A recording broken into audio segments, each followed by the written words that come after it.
Assalamualaikum warahmatullahi wabarakatuh. Halo pemirsa, apa kabar? Senang sekali saya Rita Darmayanti kembali menyapa Anda dalam forum dialog bersama DPRD Provinsi Banten. Boleh beri tepuk tangan kembali? Baik, terima kasih. Pemirsa, pariwisata kita tahu bukan sekedar tentang destinasi indah dan juga kunjungan wisatawan. Lebih dari itu, sektor ini tentunya menjadi salah satu motor penggerak ekonomi daerah yang tentu saja mampu menciptakan lapangan pekerjaan, meningkatkan pendapatan daerah dan juga mendorong tumbuhnya ekonomi kreatif berbasis kearifan lokal. Di Provinsi Banten sendiri pemirsa, potensi pariwisata begitu besar, mulai dari pesona Pantai Anyer yang legendaris hingga kekayaan budaya dan juga kuliner khas pesisir yang menyimpan nilai ekonomi yang cukup tinggi.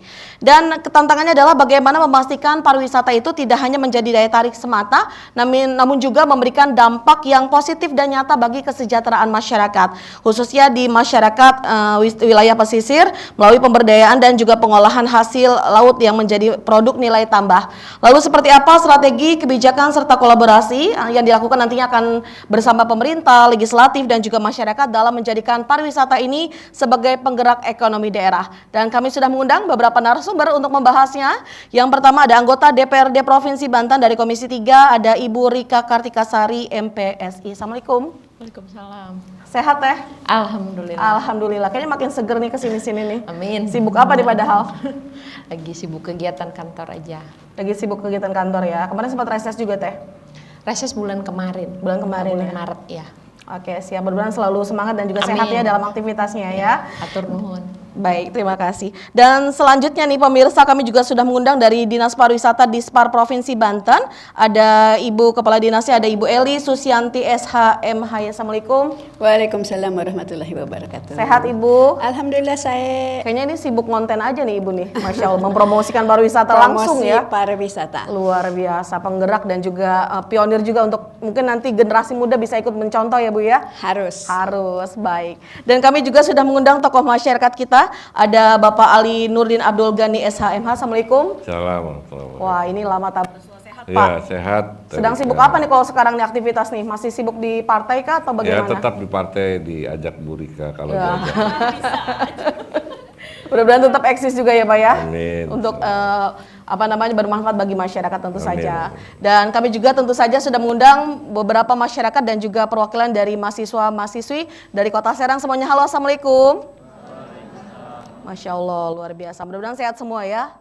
Amin. Dan kami sebelum bahas tema kita di hari ini, pariwisata sebagai penggerak ekonomi daerah, saya ingin bertanya kepada Teh Rika ini bagaimana DPRD Banten melihat posisi strategis dari sektor pariwisata dalam mendorong pertumbuhan ekonomi daerah saat ini nih Teh?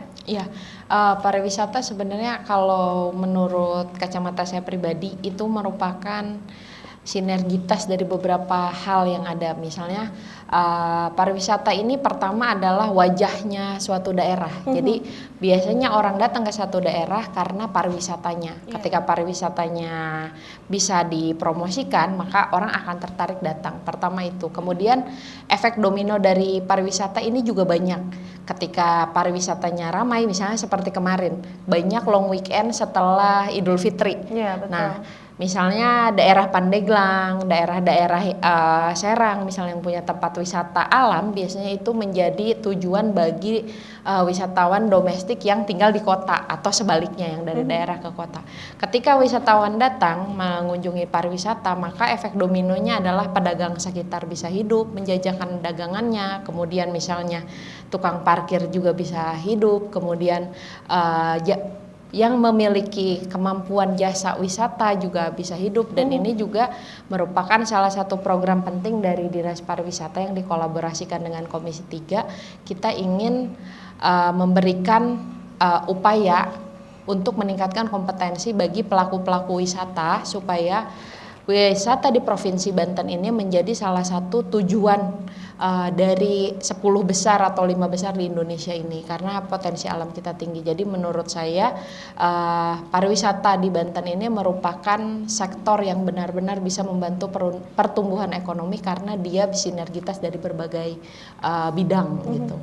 Baik, kalau kita lihat kan memang potensi pariwisata di Provinsi Banten luar biasa, dari Iya. pegunungan, kemudian juga ada pantai, Iya. kemudian religinya juga hidup ya kan, pegunungan dan lain sebagainya. Ini kalau Teteh melihat apakah memang sudah memberikan kontribusi yang sangat nyata dari sisi ekonomi untuk masyarakat daerahnya sendiri? Iya, untuk di Provinsi Banten sendiri ini berkontribusi ya untuk sebagian daerah, misalnya seperti yang religi biasanya kita kejar ke daerah Serang dengan Pandeglang misalnya. Kemudian untuk alam biasanya daerah selatan.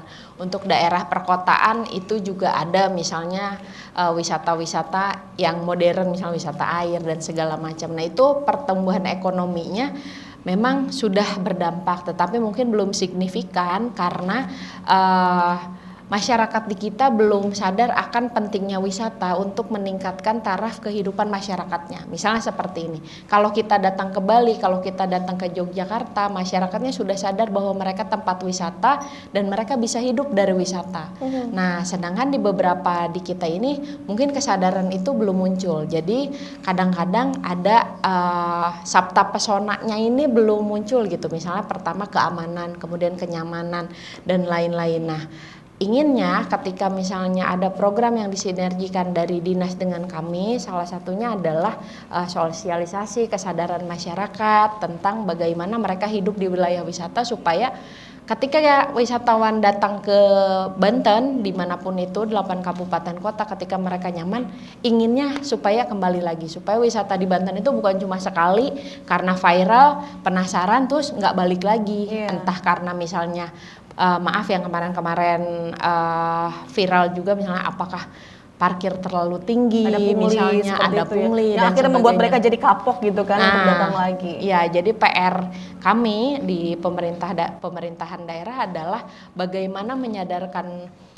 masyarakat bahwa mereka bisa hidup dari pariwisata ini, dan ketika kita menjaga objek-objek wisata supaya wisatawan datang, maka pergerakan ekonominya akan semakin meningkat gitu. Oke, saya beralih dulu kepada Bu Kadis. Bu Kadis, tadi sempat disinggung oleh Bu Rika terkait dengan kesadaran wisata yang harus dimiliki oleh masyarakat Banten seperti itu. Terkait juga mungkin dari Sabta Pesona, apakah ada sosialisasi yang dilakukan oleh pemerintah kepada masyarakat untuk bisa mensosialisasikan terkait dengan sadar wisata tadi, Bu? Baik, terima kasih Mbak Rika. Apa yang disampaikan tadi oleh Ibu Dewan betul sekali, bahwa hal utama yang ingin kita raih ke depan adalah bagaimana kita memberikan kesadaran penuh kepada masyarakat kita di Banten agar mereka sadar wisata dan siap menjadi tuan rumah destinasi wisata. Karena ketika masyarakatnya sadar, maka 7 sabta pesona yang digaungkan dalam dunia pariwisata ini akan menjadi hal yang menjadi kunci keberhasilan dari destinasi kita untuk bersaing dengan destinasi-destinasi lain di Nusantara, maupun kita bisa bersaing di dunia global. Jadi kami secara rutin sebetulnya melakukan sosialisasi, tentu saja dengan bekerjasama dengan DPRD, dalam hal ini Komisi 3 sebagai mitra kami terus berjuang untuk melakukan penyadaran kepada masyarakat baik di pesisir maupun di destinasi-destinasi lain. Dan tentu saja ini juga harus ada kolaborasi yang sangat kuat dari pemerintah pusat, pemerintah provinsi, kabupaten, termasuk dengan pengelola pariwisatanya itu sendiri. Baik, kita tahu Bu Kadis bahwa Banten tadi kan memiliki kekayaan wisata yang luar biasa, termasuk juga kemarin kita baru saja menggelar Seba Baduy yang merupakan kekayaan wisata Provinsi Banten yang luar biasa dan juga sedang didorong untuk masuk dalam KEN kalau tidak salah Ibu ya. Nah, ini seperti apa strategi utama dari Dinas Pariwisata sendiri untuk meningkatkan daya tarik destinasi wisata di Banten agar nantinya mampu bersaing di internasional maupun juga nasional? Oke. Baik, tadi seperti yang disampaikan dalam opening statementnya Mbak Rika yang luar biasa tadi, bahwa untuk pariwisata maju kita tidak bisa hanya sekedar menawarkan objek wisatanya, destinasinya saja, tapi kita harus memberikan nilai lebih kepada para wisatawan gitu ya.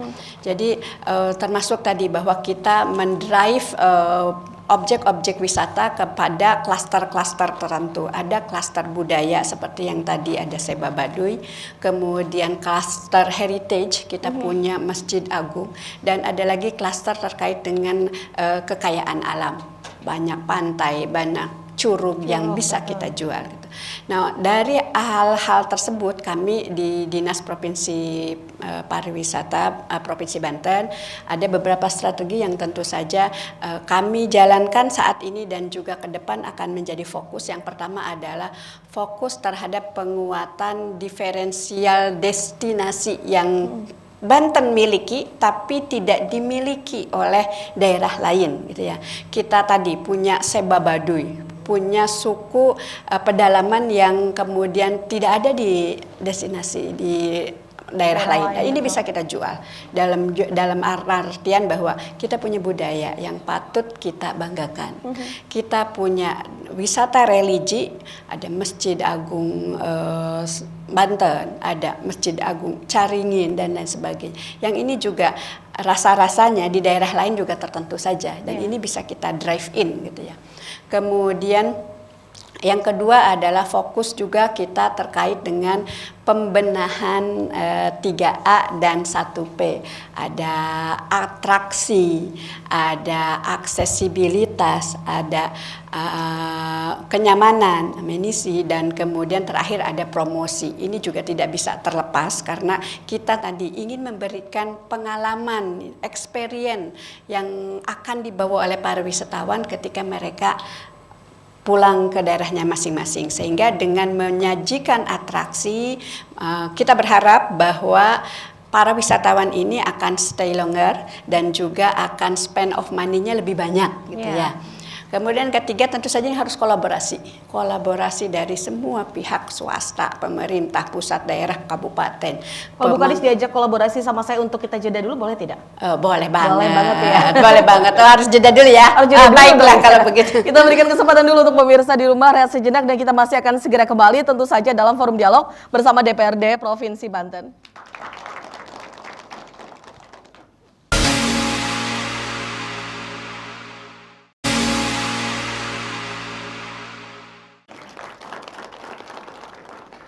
Baik pemirsa, terima kasih Anda masih menyaksikan forum dialog bersama DPRD Provinsi Banten dan kita masih membahas tentang pariwisata sebagai penggerak ekonomi daerah. Saya beralih sedikit ke Pak Ali. Pak Ali, sejauh mana Pak Ali melihat masyarakat sekitar wisata ini merasakan dampak langsung dari aktivitas pariwisata di wilayah Anyer, Carita ataupun juga Tanjung Lesung dan lain sebagainya nih Pak? Saya kira terima kasih. Pak, wisata itu adalah kebutuhan. Sebenarnya sejak dulu wisata itu kebutuhan. Orang itu perlu relaksasi, perlu refreshing dari rutinitas yang dia lakukan. Semakin kesini, semakin modern, tentu pariwisata semakin menarik lagi. Banyak manusia kemudian berkreativitas untuk wisata, tujuan-tujuan wisata. Kemudian menggabungkan, membuat menarik dengan mendaftarkan budaya-budaya yang baik lokal ini pada UNESCO misalkan, kepada UN Tourism dan lain sebagainya, itu juga penting. Kita banyak budaya-budaya yang bisa ditawarkan kepada dunia. Budaya-budaya paling dasar adalah di Baduy ya, Seba Baduy. Nah, itu sebenarnya sangat menarik. Di Bali misalkan, orang mau melihat kegiatan budaya misalkan, kegiatan galungan misalkan, itu direncanakan orang luar negeri datang ke sana menjadi agenda. Nah, bagaimana kegiatan Seba Baduy ini supaya menjadi agenda bagi kalangan turisme baik nasional ataupun dunia gitu. Kita tawarkan, kita mendorong, kita berharap, kalau saya nggak bisa mendorong bisa Ibu Rika. Kita berharap Dinas Pariwisata dan DPRD itu bisa mendorong ini. Misalkan kalau itu kan perlu biaya, ya itu tugasnya DPRD. Dan saya yakin DPRD bisa membantu Dinas Pariwisata untuk membiayai. Walaupun negara mengeluarkan biaya, kalau mendatangkan turis, itu feedbacknya kepada masyarakat kita baik. Mendatangkan income bagi masyarakat, perhotelan, kemudian pedagang-pedagang kecil dan lain sebagainya, semua juga ikut merasakan dampak ekonominya. Walaupun hari ini masyarakat agak tertekan dengan kondisi nilai dolar meningkat, nilai-nilai barang juga meningkat, harga-harga barang mulai meningkat ya, bahan-bahan pokok juga ada sedikit peningkatan harganya, kemudian barang-barang lainnya, kebutuhan-kebutuhan lainnya meningkat harganya. Nah, mungkin kita ingin orang-orang yang sudah meniatkan pariwisata keluar kota, keluar daerah, keluar pulau, yang menggunakan tiket dan sebagainya, orang-orang Jakarta minimal, Jabotabek misalkan datangnya ke wilayah kita, ke wilayah Banten, karena mahalnya misalkan biaya wisata ke tempat lain. Nah, ini adalah kesempatan kita untuk mempromosikan wisata-wisata yang baik, pelayanan masyarakat yang baik. Jangan sampai orang ketika wisata ke Anyer misalkan, bayar makan biasa satu orang per porsi 100.000, tiba-tiba begitu datang ke Anyer jadi 200.000. Orang parkir biasa bayar 2.000, 3.000, tiba-tiba dipatok 50.000. Ini juga membahayakan. Membahayakan. Itu artinya mereka sedang berproses membunuh diri sendiri. Nanti orang malas datang ke sini. Bagaimana kita misalkan di daerah-daerah wisata, itu sangat ramah masyarakatnya dan memberikan pelayanan yang terbaik. Tidak mematok harga parkir misalkan dan lain sebagainya. Pintu masuknya dan lain sebagainya mungkin ada juga kan. Dan kemudian kita juga harus mendorong pada investor-investor wisata. Daya tariknya tidak hanya untuk orang dewasa, tetapi juga untuk anak-anak.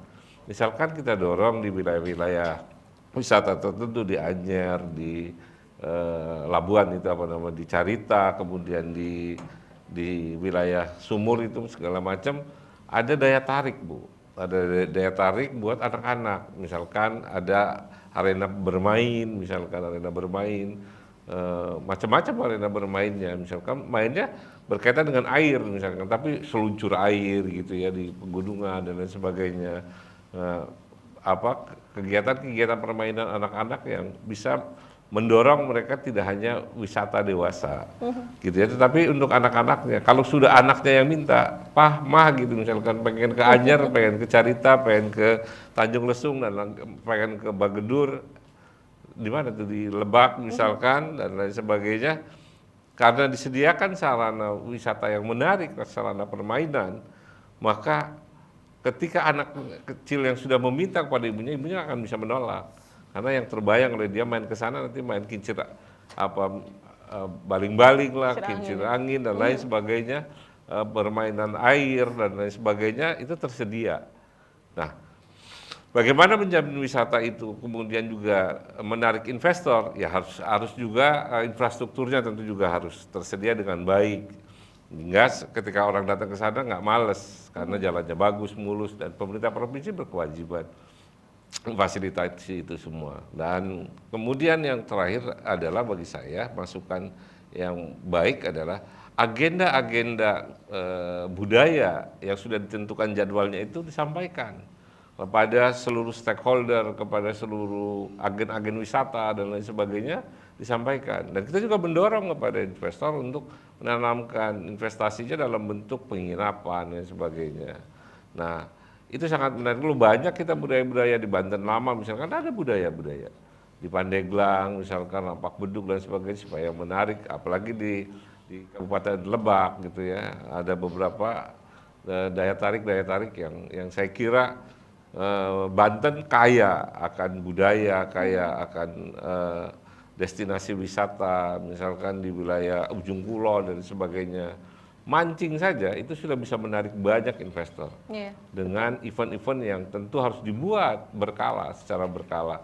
Dalam 1 tahun misalkan event itu dibuat 12 kali, apalagi bisa dibuat 24 kali sebulan, 2 event misalkan. Dan itu harus di-create, harus didorong oleh pemerintah provinsi dalam hal ini Dinas Pariwisata, Bu Eli. Betul. Karena memang tadi potensi wisata di Banten ini memang sangat banyak ya Pak ya. Sayang kalau tidak dikembangkan. Namun juga tadi kita juga sempat bahas bahwa memang dari sisi masyarakat juga menjadi kunci utama juga dalam bagaimana suatu wisata di suatu daerah ini bisa lebih maju. Kalau menurut Pak Ali sendiri bagaimana membangun kesadaran masyarakat tentunya untuk sadar wisata agar kayak kejadian membuat wisata tidak jerah untuk datang kembali ini bisa tidak terulang seperti itu Pak Ali. Iya, kita juga harus mengedukasi masyarakat. Jangan berpikir sesaat. Misalkan ya pokoknya hari ini saya dapat duit banyak gitu ya. Tanpa sadar dia sedang berproses membunuh dirinya sendiri. Harakiri kalau kata orang Jepang katanya. Nah, itu juga harus diedukasi oleh kita semua. Kewajiban kita juga memberi, termasuk saya kira wakil rakyat, memberi pencerahan kepada mereka dalam rentang waktu tertentu, misalkan diedukasi 2 bulan sekali atau 3 bulan sekali kan banyak kegiatan program-program supaya apalagi kalau para dewan yang dapilnya adalah wilayah-wilayah wisata harus diberi kesadaran itu. Jangan jauh-jauh di kampung saya misalkan ada namanya Pulau Cangkir. Itu ditarik 20.000 itu udah teriak langsung sepi wisatanya. Nah itu kan dia nggak sadar dia sudah bunuh diri. Di Tanjung Kait misalkan, di luar parkir 10.000, di dalam parkir lagi 10.000. Mau keluar diminta lagi 10.000, sepi terusnya. Nah saya bilang kan itu proses bunuh diri. Misalkan ikan bakar yang biasa hanya 60.000, 70.000, tiba-tiba ikan bakar jadi 200 sampai 250.000. Habis sekarang wisata masyarakat lagi itu kan, masyarakat kecil.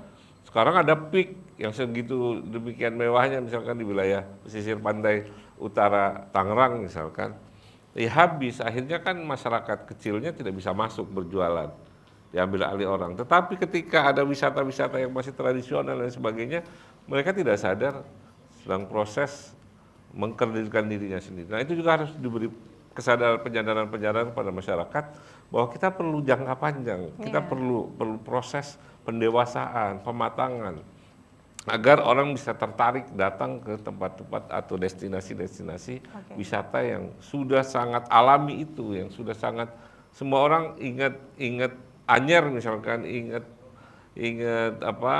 Carita, ingat Tanjung Lesung, semua yang harus terbayang adalah ketika mereka datang ke sana nyaman, masyarakatnya membackup. Jangan sewa tiker tiba-tiba 50.000 gitu. Ini kayaknya pengalaman semua nih kayaknya. Nah, itu fakta. Misalkan tiker nggak waktu pertama pinjam, ini berapa? Udah pakai aja dulu. Iya, tidak Pas sesuai komit di digulung, awal ya Pak. Nah, gitu. Tiba-tiba ada peningkatan. Iya. Baik, saya beralih kembali ya Pak ya. Bu Dewan, ini bagaimana peran pengawasan dan juga penganggaran DPR yang dilakukan dalam memastikan program pariwisata ini bisa tepat sasaran dan juga berjalan dengan sesuai harapan tadi Bu?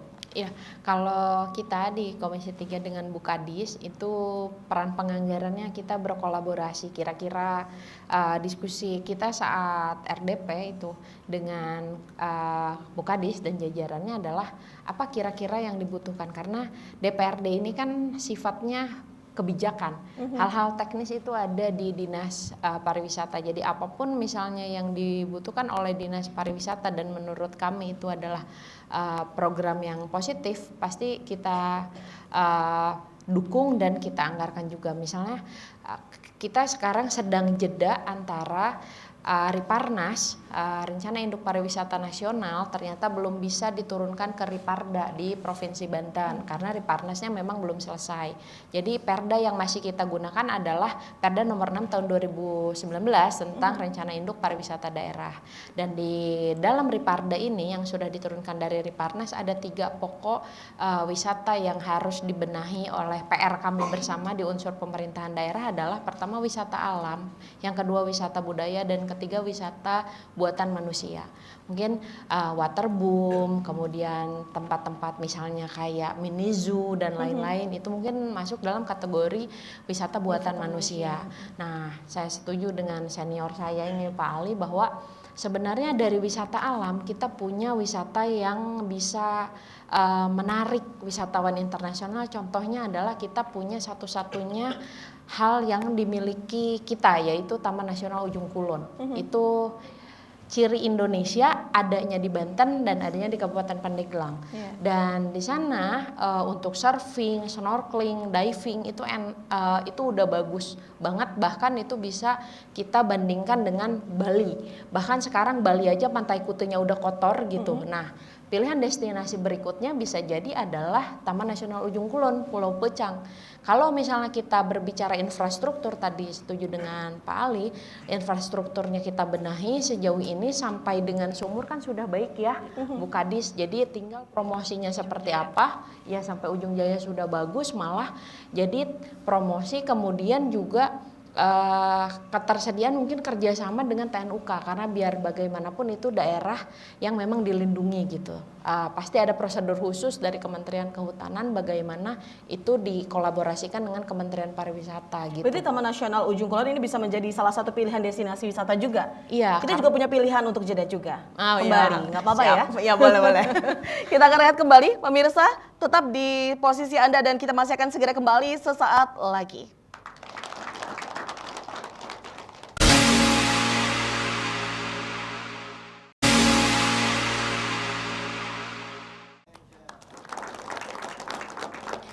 Ya pemirsa, terima kasih dan masih setia bersama kami dalam forum dialog bersama DPRD Provinsi Banten. Dan terkait dengan peta jalan pengembangan pariwisata, Bu Kadis, apakah sudah ada peta jalan pengembangan pariwisata yang berbasis masyarakat di Provinsi Banten sampai dengan saat ini? Baik, untuk roadmap community based tourism ini secara mandiri di Provinsi Banten belum ada yang secara bisa langsung diimplementasikan. Namun kita sudah punya rencana induk pembangunan pariwisata provinsi tadi yang disebutkan, yaitu Perda nomor 6 tahun 2019. Di dalam Riparprov inilah kita mengacu kepada BC tadi. Jadi bahwa di sana kita harus Pokdarus itu menjadi tulang punggung untuk pengembangan pariwisata. Kemudian ada aircraft, pertumbuhan aircraft dan lain sebagainya. Jadi intinya bahwa kita sudah arah ide untuk pembangunan destinasi berbasis masyarakat sudah ada berdasarkan Riparprov, tapi untuk secara mandiri yang langsung bisa diimplementasikan sampai saat ini masih belum ada di Provinsi Banten. Oke, selanjutnya kalau misalnya untuk langkah konkret Bu dalam mengangkat produk olahan hasil laut ataupun dari sekitar wilayah pesisir, ini bagian dari daya tarik wisata kuliner seperti apa nih yang dilakukan oleh Dinas Pariwisata sendiri? Banyak sekali jenis olahan dari ikan yang diproduksi oleh masyarakat pesisir di Banten, dan tentu saja ini adalah salah satu modal untuk mengembangkan pariwisata di daerah tersebut. Kami bekerja sama tentu saja dengan Dinas Kelautan dan Perikanan, beberapa kali memberikan pelatihan langsung kepada para pengolah di pesisir untuk mendiversifikasi olahan dari ikan. Jadi ikan bisa kita olah menjadi sesuatu yang punya nilai jual jauh lebih tinggi gitu. Kemudian setelah diberikan pelatihan, kita juga ada sertifikasi kompetensi.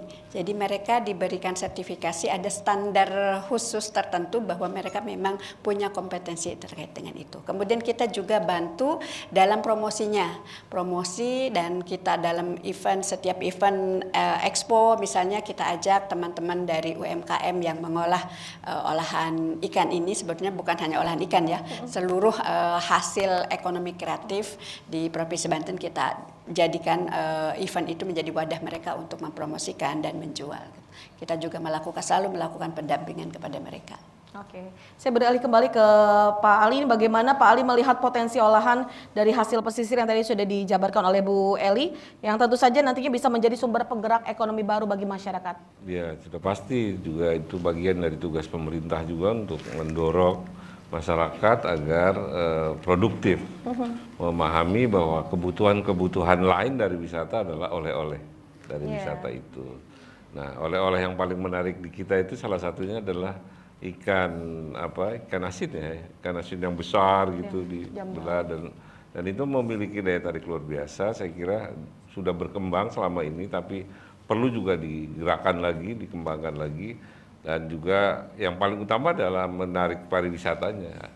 Wisatanya dulu tertarik, nah baru kemudian kita mengembangkan industri-industri lain, pengolahan ikan dan pengolahan lain seperti rumput laut dan lain sebagainya juga perlu ditingkatkan. Saya kira itu yang ingin saya sampaikan. Oke, saya beralih kembali ke Bu Rika. Bu Rika, bagaimana melihat kebijakan legislatif dalam mendorong pemberdayaan UMKM pariwisata khususnya di kawasan pesisir sendiri nih, Bu? Ya, UMKM sendiri sebenarnya mungkin tidak beririsan secara langsung dengan Komisi 3, tetapi karena mereka merupakan pelaku dari ekonomi kreatif, maka itu masih bersinggungan dengan mitra kami di Dinas Pariwisata. Nah, di sini kita kemarin juga ada kegiatan kemitraan yang dilaksanakan, yaitu salah satunya tadi yang pelatihan untuk membuat panganan, karena sebenarnya sumber daya alam di Pandeglang ini kan sangat bagus, misalnya talas beneng kita punya, misalnya kemudian pertanian juga banyak, kehutanan juga banyak. Ketika ini dijadikan sesuatu yang bisa menarik orang lain, kan sekarang wisata itu tidak melulu tentang destinasinya, tapi kita melihat Kota Bandung misalnya. Kota Bandung hutannya nggak ada, cuma punya Dago misalnya. Kemudian wisata alamnya kurang dan lain-lain. Tapi apa orang ke Bandung tuh kadang-kadang hanya wisata kuliner. Makanya sekarang ada one day trip to Bandung. Semuanya kuliner aja gitu. Nah, makanya kami sangat mendukung program dari Dinas Pariwisata untuk melakukan pelatihan peningkatan kompetensi untuk UMKM, mengadakan panganan untuk oleh-oleh ataupun makan di tempat supaya menjadi daya tarik. Misalnya kemarin dari singkong bagaimana menjadi es krim misalnya. Misalnya itu bisa menjadi daya tarik khusus Banten. Di Banten ada es krim dari singkong loh misalnya seperti itu. Di daerah lain kan belum ada. Es krim tuh biasanya dari susu, dari apa misalnya. Nah itu bisa jadi ikon. Singkong di Banten, talas beneng di Banten bisa dijadikan es krim, bisa dijadikan tumpeng misalnya. Harus ada hal seperti itu yang jadi ikonik kita gitu. Jadi selain wisata alam dan lain-lain jadi lengkap ketika ke Banten, ketika panganannya ada, wisata alam ada, kemudian wisata buatan ada, tadi kata Pak Ali kids friendly juga. Diharapkan mereka akan di sini misalnya 4 hari 3 malam. Jadi spend of money-nya akan tinggi. Dan itu efek dominonya kepada masyarakat. Tinggal bagaimana masyarakat ini bisa sadar akan salah satu sabta pesona bahwa mereka harus ramah pada wisatawan gitu. Betul. Baik, kembali lagi terkait dengan tantangan terbesar dalam mengintegrasikan pariwisata dengan kesejahteraan masyarakat lokal sejauh ini seperti apa menurut Iya, Ibu kembali lagi bahwa tantangannya adalah pertama kita menyediakan infrastruktur yang baik, entah itu infrastruktur berupa jalan dan infrastruktur berupa destinasi wisata yang dikelola oleh pemerintah. Misalnya seperti ini. Kalau misalnya orang ke Garut ingin mandi air panas, sebenarnya Pandeglang ada sumber air panas. Tapi bagaimana pengelolaan infrastrukturnya supaya baik dan orang mau ke sana gitu. Nah, itu infrastruktur terkait destinasinya juga bisa kita bantu dianggarkan untuk menjadi lebih baik lagi. Yang kewenangan Provinsi Banten terutama gitu, karena ada kewenangan-kewenangan yang memang dibagi menjadi kewenangan kabupaten juga. Nah kemudian itu yang kedua adalah bagaimana masyarakatnya siap menerima pertama menerima kunjungan, kedua menerima bahwa mereka bisa berusaha di sana. Misalnya tadi kata Pak Ali jangan sampai bunuh diri, mereka nggak mau balik lagi misalnya gitu. Kayak yang lain-lain kan ketika tarif 2.000, 5.000 misalnya itu masih masuk akal dan orang masih mau hadir. Dan terutama salah satu lagi yang PR sebenarnya bukan PR-nya Dinas Pariwisata, tetapi ini juga penunjang untuk wisata adalah transportasi umum. Di Provinsi Banten ini transportasi umumnya masih kurang optimal. Dalam artian ketika kita tidak memiliki kendaraan pribadi, maka kita akan bingung ke Tanjung Lesung naik apa sih? Sedangkan gimana bisa pergi nggak bisa pulang? Nah, damri yang tersedia dari Serang ke Tanjung Lesung itu masih hanya 3 jam, jam 8, jam 12, jam 6 sore gitu. Nah, berarti ketika dia enak-enak wisata, waduh ini udah waktunya pulang atau gimana, mungkin itu juga jadi PR pemerintah Provinsi Banten di Dinas Perhubungan misalnya. Jadi pariwisata ini tidak melulu hanya tanggung jawab Dispar, tapi juga bagaimana dari PUPR, kemudian dari Dishub dan lain-lain bekerja sama sinergitas supaya bisa menjadi semuanya terintegrasi. Jadi masyarakat dapat efek domino peningkatan ekonomi masyarakat. Jadi masyarakat di Provinsi Banten tidak hanya berpikir bahwa lulus kuliah, lulus sekolah jadi PNS, jadi P3K, tapi bagaimana mereka kalau sekarang lagi viralnya jadi CEO-nya sendirilah dari usaha mereka gitu. Oke, saya beralih ke Bu Eli tadi terkait apa yang sudah disampaikan bagaimana membangun efek domino. Namun saya lagi-lagi harus mengalah kepada pemirsa, berikan kesempatan dulu untuk audiens kepada teman-teman. Silakan, boleh dari sebelah kanan terlebih dahulu. Silakan Kakak, boleh berdiri dan sebutkan namanya. Perkenalkan, nama saya Ishak Maulana. Izinkan saya untuk bertanya untuk DPRD Komisi 3. Di tengah besarnya potensi pariwisata seperti Tanjung Lesung dan Carita, mengapa kontribusi nyata terhadap kesejahteraan masyarakat lokal masih belum signifikan? Dan apa yang selama ini kurang tepat dari sisi kebijakan dan pengawasan DPRD? Cukup. Oke, terima kasih. Selanjutnya. Perkenalkan, nama saya Fasya, izin bertanya. Di tengah ramainya wisatawan dan pesatnya pengembangan destinasi, apakah masyarakat lokal benar-benar menjadi pelaku utama ekonomi atau justru hanya menjadi penonton di daerahnya sendiri? Terima kasih. Oke, baik. Terima kasih Saudari Pasya. Selanjutnya. Assalamualaikum warahmatullahi wabarakatuh. Waalaikumsalam warahmatullahi wabarakatuh. Perkenalkan, nama saya Junita. Izin bertanya kepada Dispar Banten. Pariwisata sering diklaim sebagai penggerak ekonomi, namun di lapangan banyak masyarakat pesisir belum naik kelas. Apa yang sebenarnya menjadi kelemahan utama program Dinas Pariwisata dalam menciptakan dampak ekonomi yang merata? Terima kasih. Oke, baik, terima kasih. Kita berikan aplaus terlebih dahulu untuk ketiga penanya kita. Kita akan kunci terlebih dahulu pertanyaannya pemirsa dan juga para audiens, dan kita akan segera kembali sesaat lagi.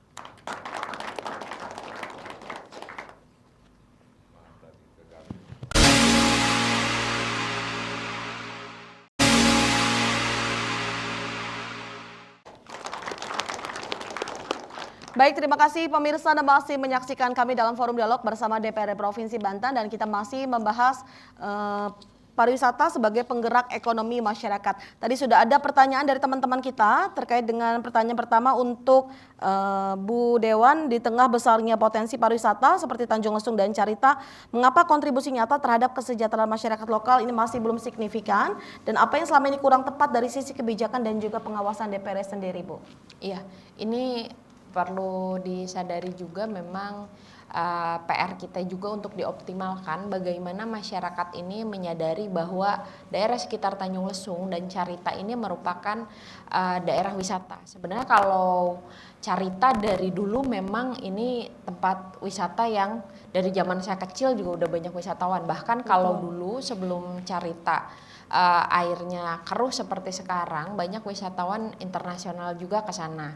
Nah, hanya saja ketika masyarakatnya belum menyadari bahwa efek tadi pariwisata ini adalah jangka panjang, ini akan jadi kesulitan juga. Kalau dari regulasi sebenarnya dari Riparprov yang saat ini akan kita rancang untuk tahun depan itu sudah mencakup semua rencana induk pembangunan pariwisata kita. Hanya saja mungkin efeknya adalah kita harus menyadarkan, memberikan pengetahuan, sosialisasi, juga peningkatan kompetensi pada masyarakat sekitar daerah wisata untuk menciptakan sabta pesonanya daerah masing-masing. Misalnya salah satu sabta pesona yang paling berkaitan dengan masyarakat adalah keramahan dan keamanan.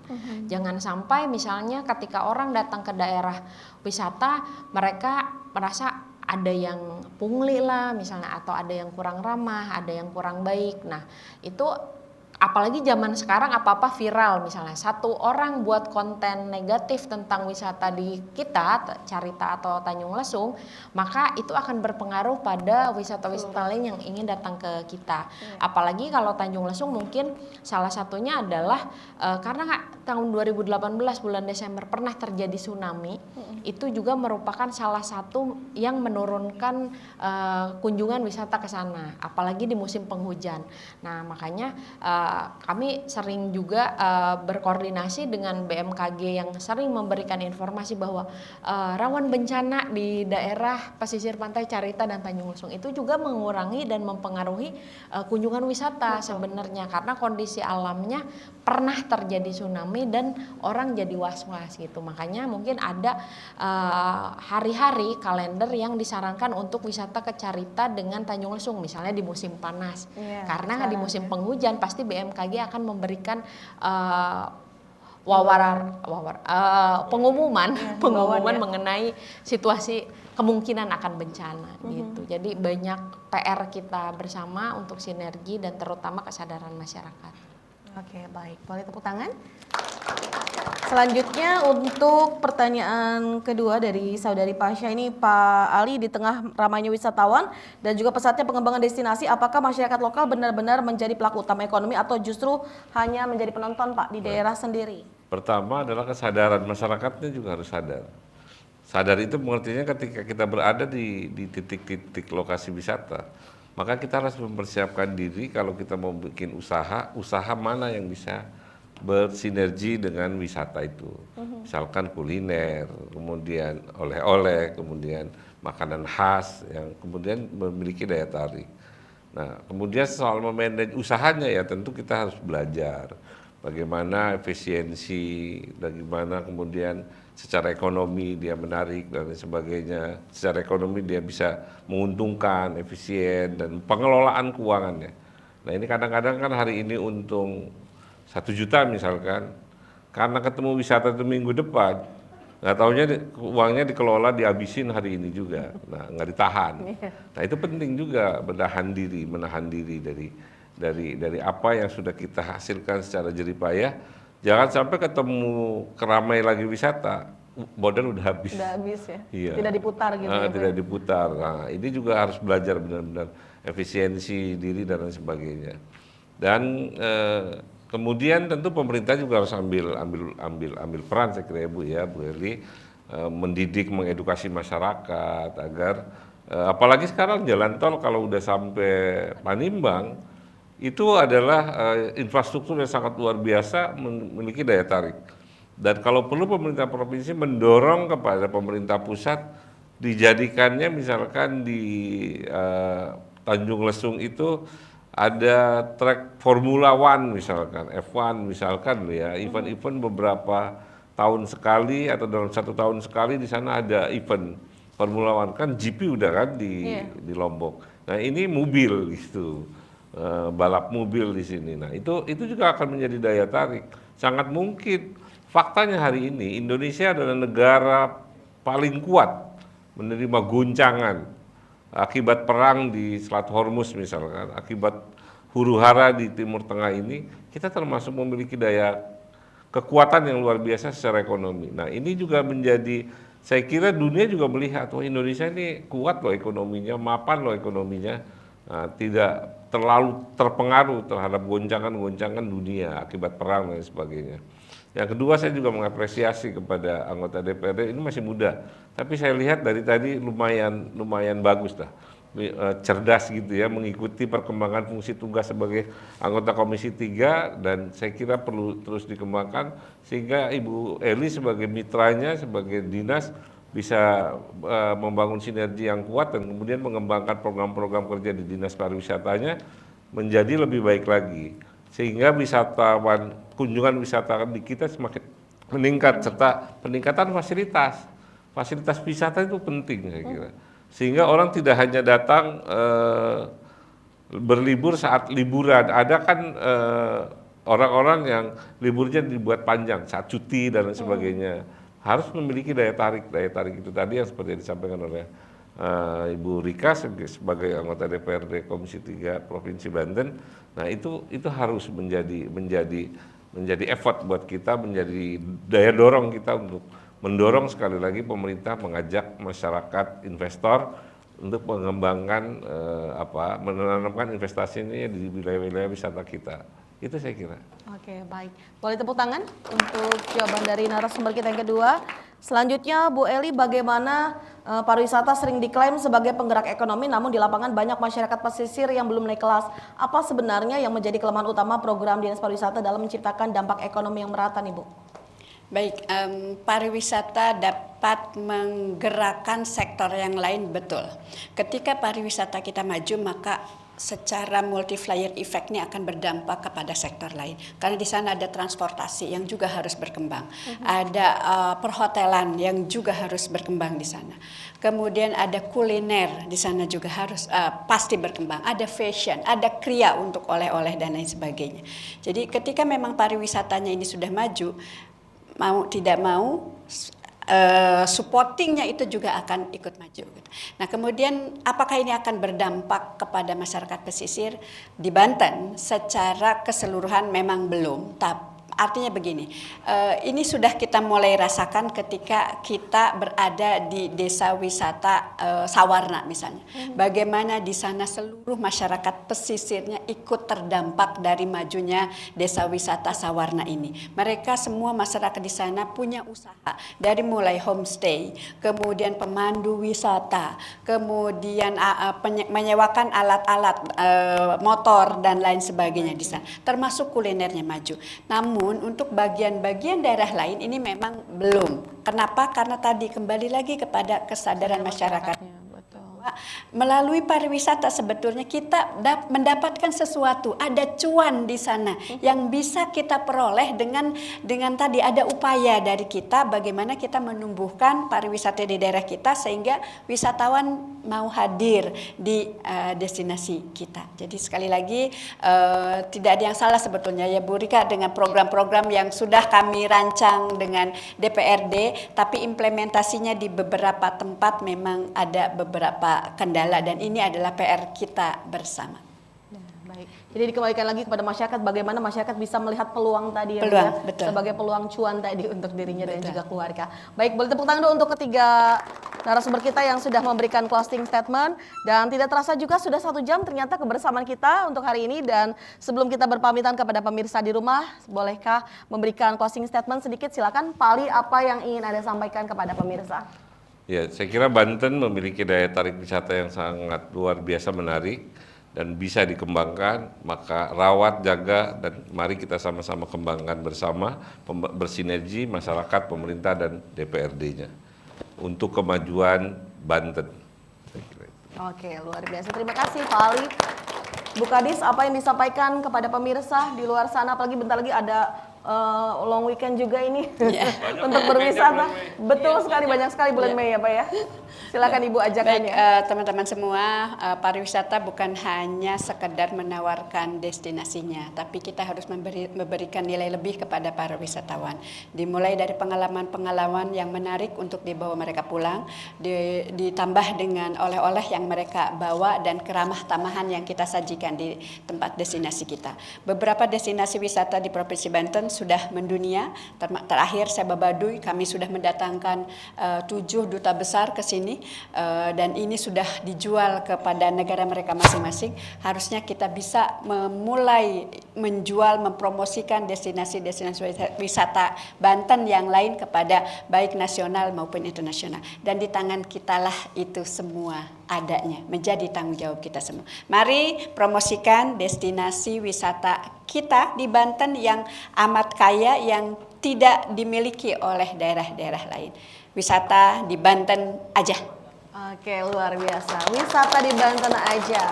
Isi daftar wisata Bu ya untuk datang ke Banten. Silakan untuk closing statementnya, Bu Rika. Ya, di Provinsi Banten semua jenis wisata ada. Mari berkunjung dan berwisata hanya ke Provinsi Banten. Oke, baik. Terima kasih banyak atas waktunya. Terima kasih Pak Ali, Bu Kadis, dan juga terima kasih Bu Rika, dan juga terima kasih teman-teman. Dan pemirsa, terima kasih sudah 1 jam kebersamaan kita hari ini. Dan saksikan kami kembali dalam episode-episode lainnya. Akhir kata, saya Rita Damayanti dan juga seluruh kru yang bertugas undur pamit dari hadapan Anda. Wassalamualaikum warahmatullahi wabarakatuh.